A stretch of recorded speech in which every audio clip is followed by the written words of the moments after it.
मगध के कारागार में मुरा की महिला रिश्तेदार मृत पड़ी थी। उसका मृत शरीर देखकर मुरा वहीं निढाल होकर गिर पड़ी। मुरा को लगा जैसे अब उसका जीवन ही समाप्त हो गया है, क्योंकि उसकी अपने पुत्र तक पहुंचने की आखिरी उम्मीद भी खत्म हो गई। शंभुनाथ उसकी हालत समझ चुके थे।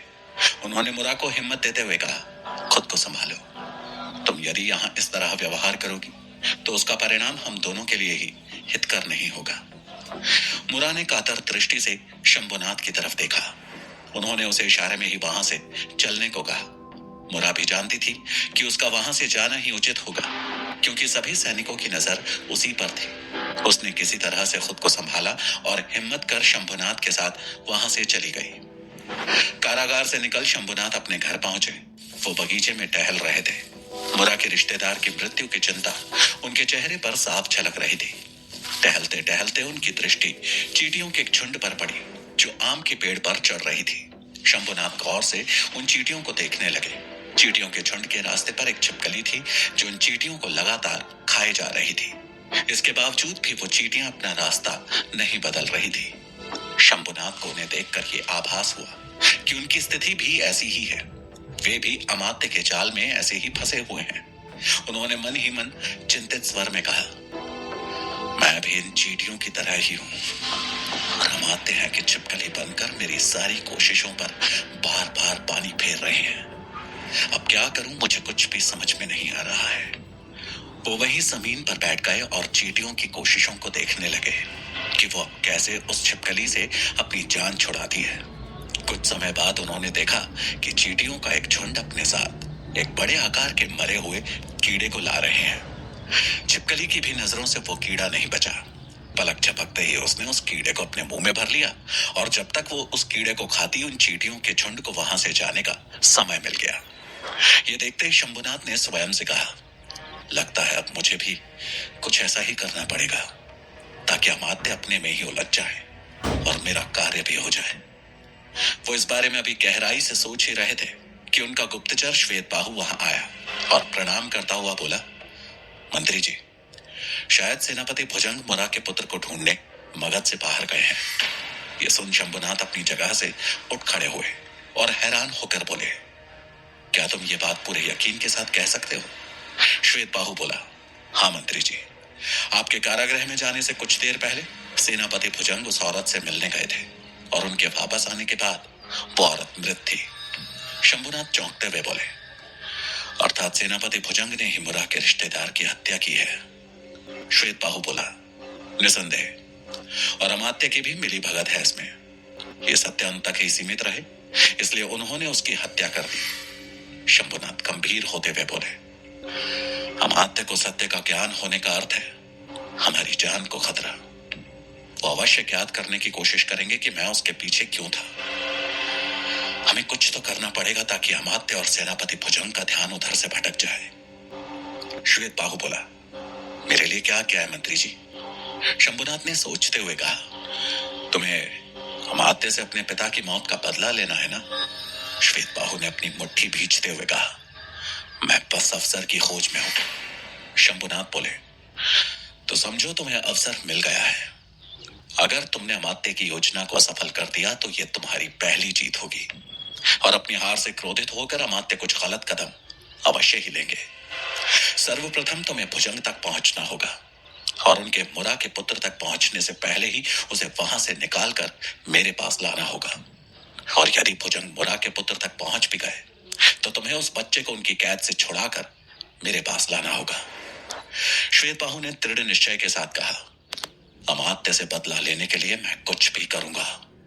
मुरा के पुत्र को बचाकर यहां लाऊंगा, चाहे इसके लिए मेरी जान ही क्यों न चली जाए। यह मेरा वादा है आपसे। इतना बोल वो जाने के लिए मुड़ा तो शंभुनाथ बोले, अपना ध्यान रखना और जीवित वापस आना। श्वेतबाहु उनसे प्रस्थान की आज्ञा लेकर वहां से निकल गया। मगध में जहां शंभुनाथ अमात्य की योजना को विफल करने की तैयारी कर चुके थे, वहीं तक्षशिला में चाणक्य तांबी के गांव के लोगों को समझा के वापस आ चुके थे। चाणक्य सीधे कुलपति के कार्यालय पहुंचे। चाणक्य को देखते ही कुलपति ने उन्हें सामने बैठने का इशारा किया और बोले, आचार्य, अपनी यात्रा का वृत्तांत सुनाइए। सीमांत गांव के लोग कैसे हैं? चाणक्य बैठ गए और चिंतित स्वर में बोले, उनकी स्थिति मगरमच्छ के जबड़े में फंसे उस हाथी के पैर की तरह है जिसे मारे बिना वो अपना पैर नहीं निकाल सकते। कुलपति आश्चर्य से बोले, आचार्य, क्या इतनी दयनीय स्थिति है उनकी? चाणक्य ने हाँ में सर हिलाया और सारी कहानी उनके सामने बयान कर दी। उनकी दयनीय स्थिति जान कुलपति बोले, आपकी क्या राय है? हम किस प्रकार उनकी सहायता कर सकते हैं? चाणक्य बोले, हमें सर्वप्रथम सिकंदर के खेमे में जाकर वहां की सैन्य शक्ति के बारे में जानकारी प्राप्त कर जनता के बीच उड़ती अफवाहों पर विराम लगाना होगा। यही हमारी उनकी सबसे बड़ी सहायता होगी। कुलपति बोले, अवश्य ही हम ऐसा करने के इच्छुक हैं, परंतु क्या ये गांधार राज आंबी के खिलाफ षड्यंत्र नहीं माना जाएगा? क्योंकि उसने सिकंदर के साथ संधि कर ली है। चाणक्य समझाते हुए बोले, गांधार राज आंबी इसे षड्यंत्र मान सकते हैं, परंतु गांधार के विरुद्ध यह कदापि षड्यंत्र नहीं कहलाएगा। कुलपति ने एक पल के लिए सोचा, फिर बोले, आपको अनुमति है सिकंदर के खेमे में जाने की।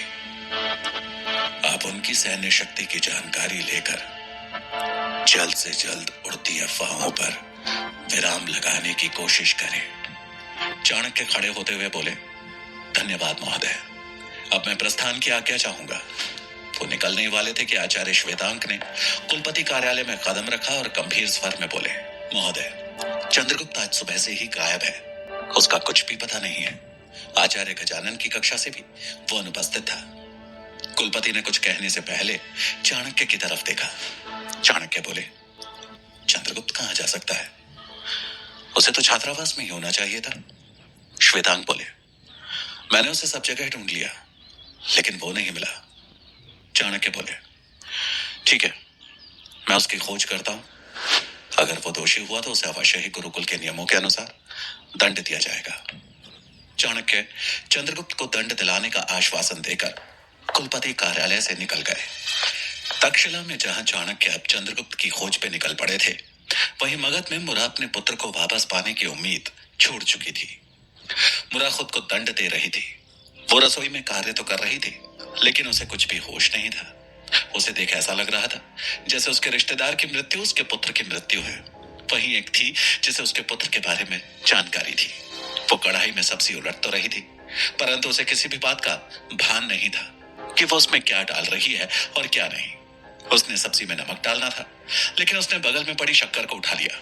वो उसे सब्जी में डालने ही वाली थी कि विशाखा वहां पहुंच गई और उसका हाथ पकड़कर उसे रोकते हुए बोली, दीदी क्या कर रही हैं आप?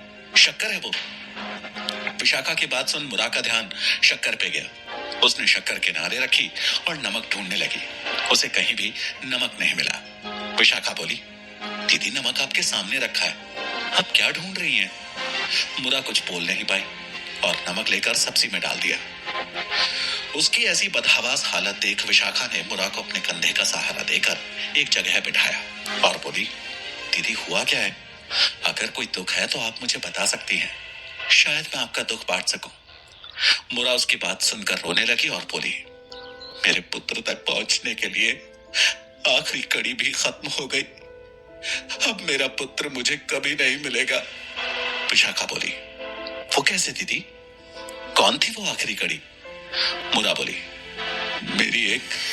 इससे पहले कि वो आगे कुछ बोल पाती कि तभी वहां शंभुनाथ पहुंच गए और कड़क आवाज में बोले, यहाँ क्या हो रहा है? ये कार्य करने का समय है, ना कि विलाप करने का। आप सभी तुरंत अपने कार्य में जुट जाइए।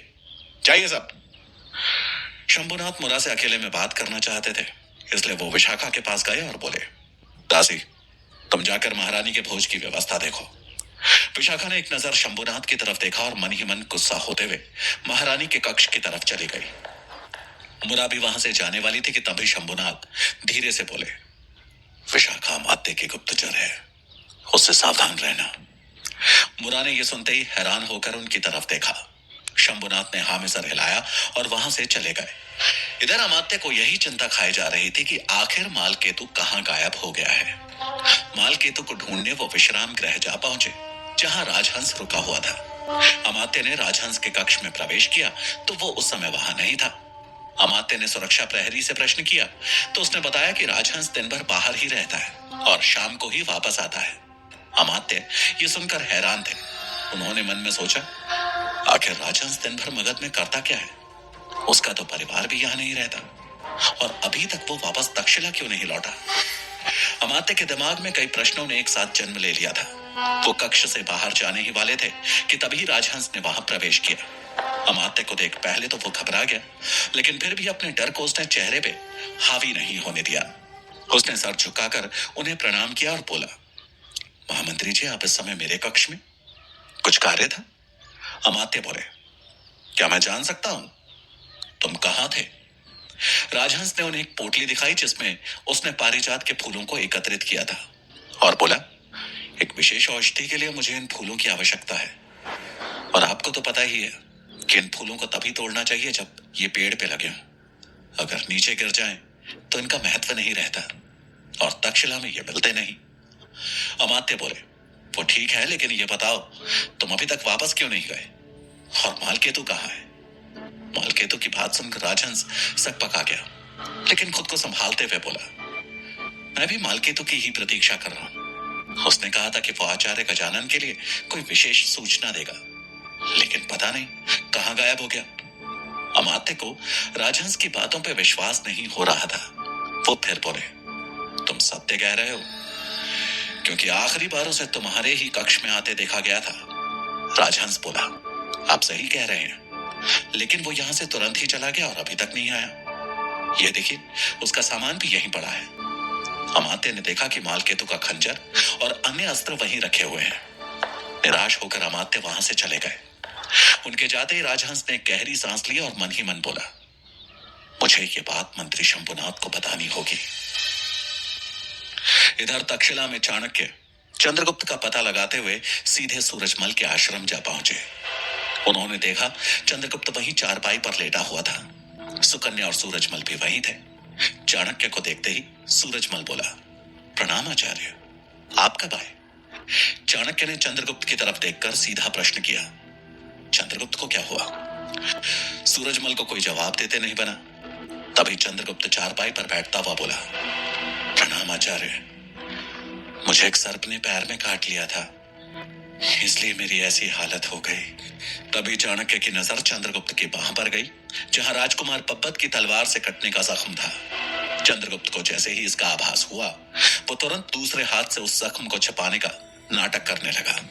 चाणक्य समझ गए कि चंद्रगुप्त उनसे झूठ बोल रहा है। वो कठोर स्वर में बोले, जिस प्रकार बादल सूर्य की रोशनी को ज्यादा समय तक नहीं रोक सकता, उसी प्रकार झूठ की परत सत्य को ज्यादा समय तक नहीं छिपा सकती। इतना बोल उन्होंने सूरजमल की तरफ देखा तो सूरजमल ने चुपचाप अपना सर झुका लिया। तब चाणक्य ने गुस्से में कहा, अगर तुम लोगों को झूठ का ही सहारा चाहिए तो मैं तुम्हारा साथ नहीं दे सकता। गुरु शिष्य का रिश्ता कभी भी झूठ की नींव पर नहीं टिक सकता। आज से हमारे रास्ते अलग होते हैं। वो जाने के लिए मुड़े कि तभी चंद्रगुप्त ने पीछे से उनका पैर पकड़ लिया और रोते हुए बोला, आचार्य क्षमा कर दे, हमें आपके दंड का भय था, इसलिए हम सत्य नहीं बता रहे थे, लेकिन हमें छोड़कर ना जाइए इस प्रकार, मैं आपको सब सत्य बताता हूं। उसकी बात सुनकर चाणक्य मुड़े और बोले, सत्य, सिर्फ और सिर्फ सत्य कहना। चंद्रगुप्त ने एक सांस में उन्हें सारी घटना विस्तार पूर्वक सुना दी। चंद्रगुप्त से उस रात की सारी सच्चाई जानने के बाद चाणक्य को पब्बत पर बहुत क्रोध आया। उन्होंने मन ही मन कहा, पब्बत अब छल और कपट से अपने विरोधी की जान लेने पर आमादा है। ऐसा राजकुमार कभी किसी राज्य का भविष्य नहीं हो सकते। चाणक्य के भीतर क्रोध का ज्वालामुखी उबल रहा था, किंतु बाहर से वे बिल्कुल शांत नजर आ रहे थे।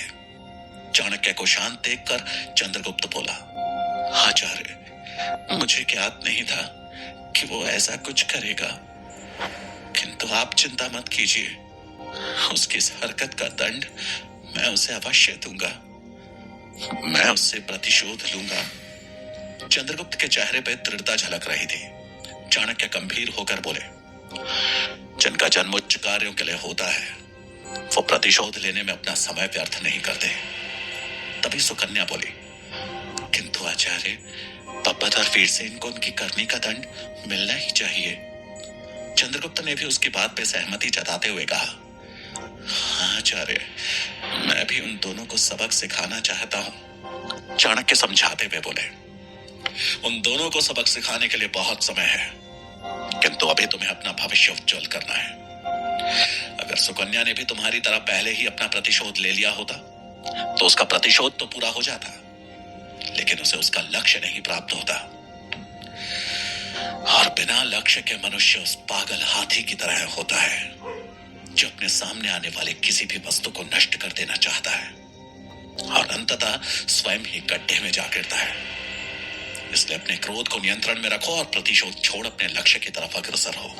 चंद्रगुप्त ने आचार्य चाणक्य की बात समझ ली और सर झुकाकर बोला, क्षमा करें आचार्य, मैं आवेश में बह गया था। अगली बार से मैं इस बात का ध्यान रखूंगा। सुकन्या और सूरजमल ने भी आचार्य चाणक्य से क्षमा मांग ली। चाणक्य चंद्रगुप्त से बोले, उठो, अब तुम कमजोर नहीं हो, कल कक्षा में उपस्थित रहना। अब मुझे कुलपति महोदय को भी यह विश्वास दिलाना होगा कि तुम्हारी कोई गलती नहीं थी। चंद्रगुप्त उनकी बात मान उठा और उस कक्ष से बाहर चला गया। सुकन्या भी उसके साथ जाने को हुई कि तभी आचार्य चाणक्य बोले, रुको पुत्री, तुम्हें हमारा एक कार्य करना है। सुकन्या तुरंत बोली, जी आचार्य। चाणक्य बोले, तुम्हें अब तैयार रहना होगा, अपना सामान बांध लो। सुकन्या बोली, किसी नई परीक्षा के लिए आचार्य? वैसे हम जा कहां रहे हैं? चाणक्य उसकी आंखों में देखते हुए बोले, हम नहीं, तुम जा रही हो, शीघ्र ही तक्षशिला छोड़ के। सुकन्या ने सुना तो हैरान रह गई। उसे लगा किसी ने उसके पैरों तले जमीन खींच ली हो। उसे अपने कानों पर विश्वास नहीं हो रहा था। क्या सुकन्या को सच में तक्षशिला से कहीं दूर जाना होगा? क्या अमात्य मालकेतु का सच जान पाएंगे? अमात्य को उलझाने के लिए शंभुनाथ कौन सा दाव चलेंगे?